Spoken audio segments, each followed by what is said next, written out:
오늘은 사사기 20장 29절에서 48절까지 말씀이 되겠습니다. 구약 성경 398페이지를 찾아주시기 바랍니다. 구약 성경 398페이지 사사기 20장 29절에서 48절까지 말씀이 되겠습니다.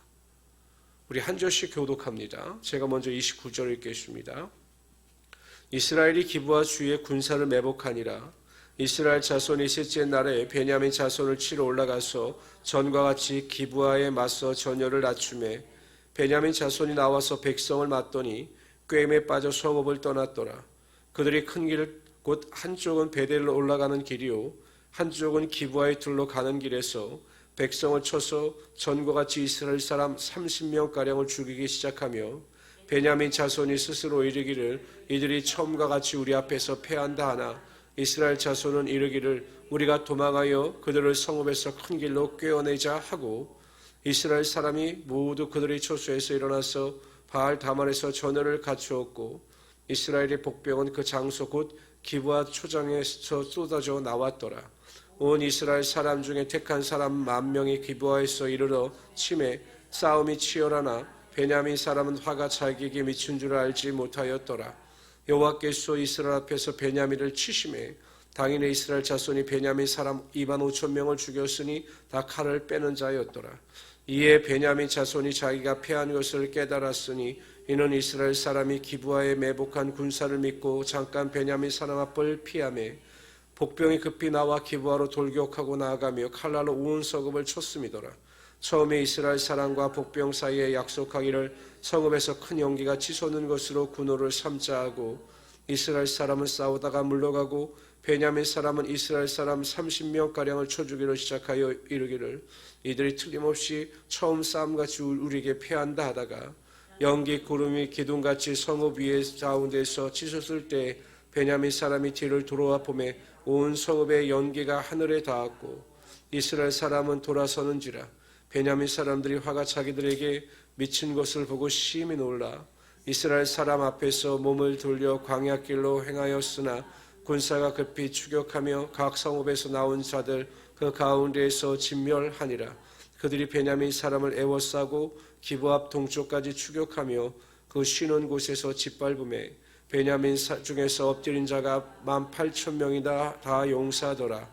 그들이 몸을 돌려 광야로 도망하였으나 림몬 바위에 이르는 큰 길에서 이스라엘의 또 5,000명을 이삭죽도 타고 또 급히 그 뒤를 따라 기돔에 이르러 또 2,000명을 죽였으니 이날에 베냐민 사람으로서 칼을 빼는 자가 엎드려진 것이 모두 25,000명이 다 용서였더라. 베냐민 사람 600명이 돌이켜 광야로 도망하여 림몬 바위에 이르러 거기서 넉 달 동안을 지내더라. 이스라엘 사람이 베냐민 자손에게 돌아와서 온 성읍과 가축과 만나는 자를 다 칼날로 치고 닥치는 성읍은 모두 다 불살랐더라. 아멘. 자신들의 교만을 내려놓고 회개하여 돌이킨 이스라엘 민족 가운데 하나님께서 함께하여 주셨습니다. 말씀하시기를 올라가라. 내가 반드시 그들을 쳐서 승리케 할 것이다 라고 약속하셨습니다.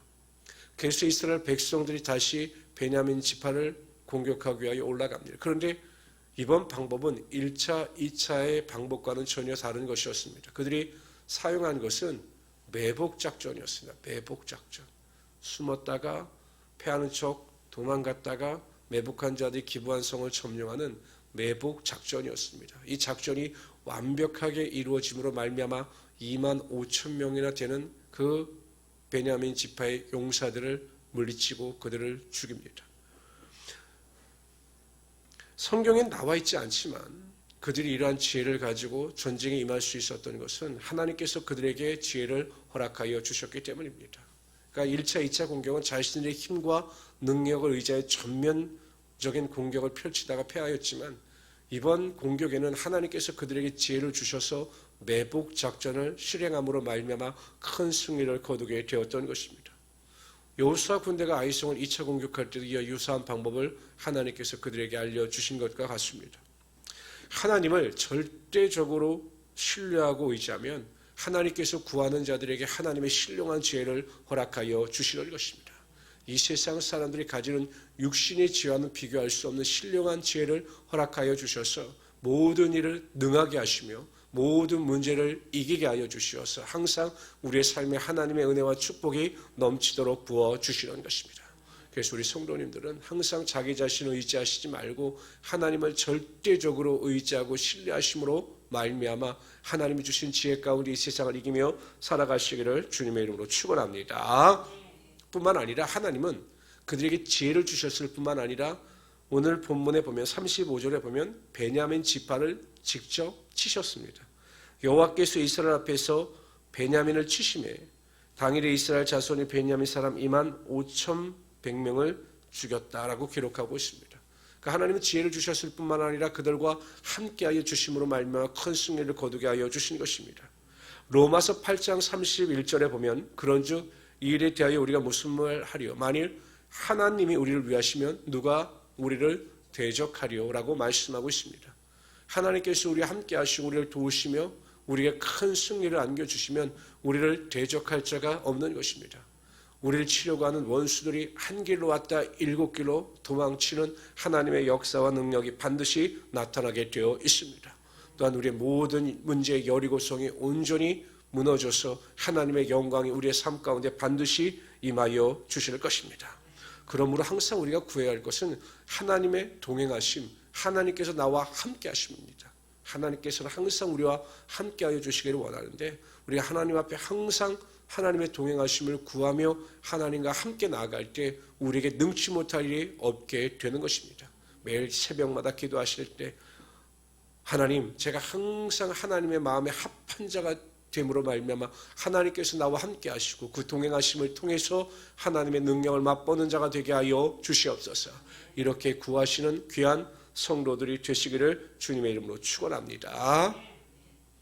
베냐민의 죄악에도 불구하고 하나님께서는 그들을 진멸하지 않으셨습니다. 오늘 성경에 보면 47절에 보면 600명 가량을 살려주셨습니다. 충분히 그들을 다 진멸하실 수 있었지만 그럼에도 불구하고 하나님께서 베냐민 또한 하나님께 속한 하나님의 백성이셨기 때문에 600명을 남겨주심으로 말미암아 그들이 다시 일어설 수 있는 기회를 부여하신 것입니다. 노아 홍수 시대에 보면 모든 죄가 관영했습니다. 사람들이 생각하는 것마다 악했다. 그래서 하나님께서 이 세상을 홍수로 심판하실 것으로 작정하셨습니다. 그러나 노아의 가족만은 예외셨습니다. 그의 거룩함으로 인하여 그를 구원하여 주시고 구원의 방주를 통해서 또한 인류 보존의 역사를 이루어 가신 것입니다. 하나님께서는 우리를 사랑하실 때 끝까지 사랑하시는 하나님이 되시는 것입니다. 우리의 많은 허물에도 불구하고 하나님께서는 때로는 우리를 징계하시고 심판하시나 끝까지 우리를 보호하시며 우리를 사랑하시는 하나님이 되시는 것입니다. 그런 하나님을 믿으시기를 바랍니다.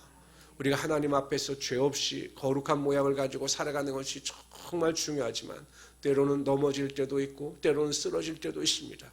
그럴 때마다 항상 하나님의 사랑을 기억하십시오. 집 나간 아들을 항상 기다리는 그 아비의 마음처럼 하나님은 우리를 기다리고 계신 것입니다.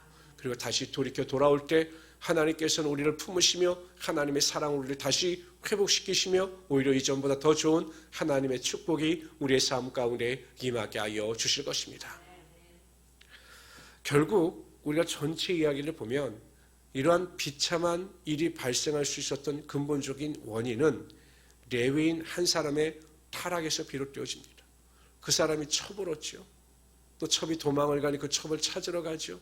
그 일이 발단하여 민족 간의 전쟁이 일어나고 수많은 희생자가 발생하는 이러한 불행한 일이 벌어지고 말았던 것입니다.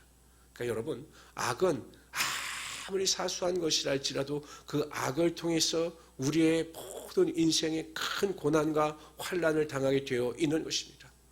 그러니까 성도들 중에도 설마 이것쯤이야, 이런 걸로 인해서 무슨 문제가 생기겠어? 라고 하는 그 죄가 우리의 인생을 고달프게 하고 그 인생을 힘들게 할 수 있다는 것입니다.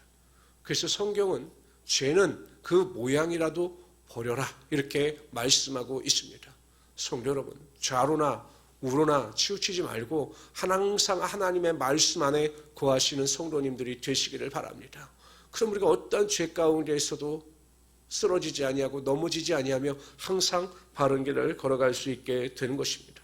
그럴 때 하나님께서 우리의 거룩함을 쫓아 우리를 더 높여주시고 항상 거룩함 가운데 살아가고자 하는 자에게 죄를 이길 수 있는 능력을 부여하여 주시는 것입니다. 그래서 하나님과 동행하는 삶, 하나님께서 축복하는 삶을 살아가시는 하나님의 귀한 성도들이 되시기를 주님의 이름으로 축원합니다.